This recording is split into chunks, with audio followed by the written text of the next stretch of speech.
This week in the Overwatch League, Dallas Fuel's Effect commented that he won't be returning at all this season. Boston Uprising's head coach moves to the San Francisco Shock, and we'll take a look at how the introduction of Brigitte and the latest patches will impact the meta. Dallas Fuel's Effect returned to Korea a few weeks ago and was absent for the final 2 weeks of the last stage. Most viewers expected him to return for Stage 4, but now that doesn't look like it will be the case. A comment from Effect himself suggested he won't be back at all, and the Dallas Fuel's owner tweeted that they will continue to let him rest until he's able to compete again. It's worth noting that this isn't the first time Effect has felt the need to step away from the team, as back in Stage 1 he also travelled back home to Korea. Effect is widely regarded as one of the hardest working players in the league, who puts himself through rigorous practice routines even before getting into practice with the rest of the team. However, as good as he is as a player, it's not been enough to pull Dallas Fuel out of the pit that they found themselves in, and this seems to have taken a real toll on Effect's health. There is a good chance that, judging by recent events and the previous tweets from Effect, that he might be contemplating leaving the team more permanently, and unless they can sort things out before Season 2, I could definitely see him looking for a transfer. In other news, we've had a number of teams make changes to their coaching positions, most notably head coach Krusty from the Boston Uprising moving to the San Francisco Shock. The exact reason for this move is very vague. Boston officially stated that it was in the best interest of the team, while Krusty suggested the move was for personal reasons and stress. However, stress seems to be a very strange motive, seeing as he simply moved from one team to another. Boston's coaching and work ethic have been very good so far, and culminated with a 15-match winning streak.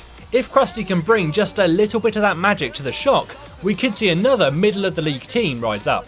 Of course, this also means that the Shock have released their previous head coach. It was also announced this week that the Shanghai Dragons head coach will be stepping down due to health reasons, and that Kai, Dallas Fuel's old coach, has now officially joined the Outlaws as an assistant coach. With these recent changes, we've now seen half the teams in the league drop their head coaches, and for the majority of them, they've gone downhill after the change. But how do you think that this will impact Boston and the Shock? It's going to be very interesting to see this play out over the next 5 weeks.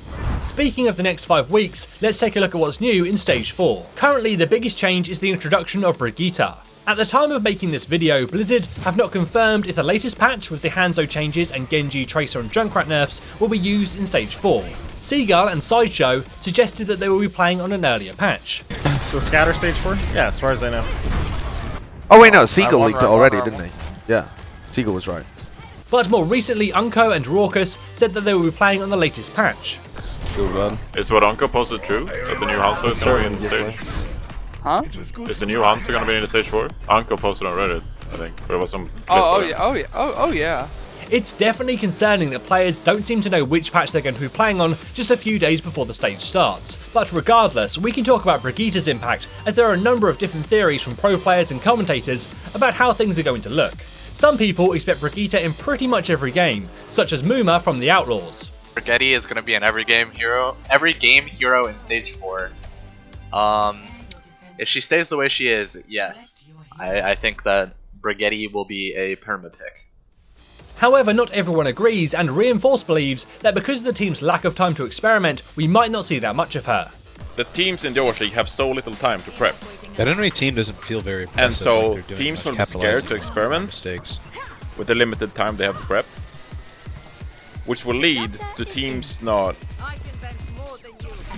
finding out about the best meta with Brigitte in time for Stage 4, or even during Stage 4. So there's a good chance that we will never experience the theoretically best meta in this patch.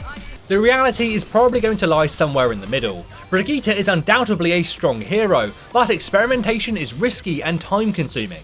With the limited practice time that teams have, some might prefer to simply stick to what they know, and won't make the switch unless absolutely necessary. However, with that said, some teams are more likely to embrace her early on, particularly those with not much to lose, like the Outlaws. They looked good in the Mercy meta during Stage 1, but have struggled since her nerf. However, running Brigitte, they could force a pace of game that they're more comfortable with, and enable them to hard counter dive teams. It will be the success or failure of teams that adopt Brigitte early that will determine how commonly she's picked, and it's likely we'll see the meta slowly change over the course of the stage. If we go into stage 4 and Brigitte is in every single game, then it's a pretty strong argument that she's overpowered. But either way, I think change is healthy for the league, and it will be interesting to see which teams can adapt the quickest. The other change in stage 4 is the map pool, with the return of fan favourites Kings Row and Dorado. With Brigitte entering the mix, it'll be interesting to see how these new maps are played, as she opens up the door for a lot of different heroes to be played, and also makes it a lot harder to play many of the heroes we've seen a lot of.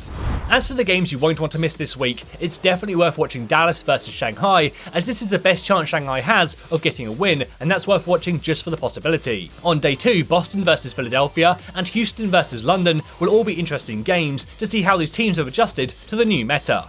On day 3, Boston vs the Outlaws will make an interesting follow-up. In the last stage, it was a 4-0 stomping by Boston, so the Outlaws will be looking for revenge.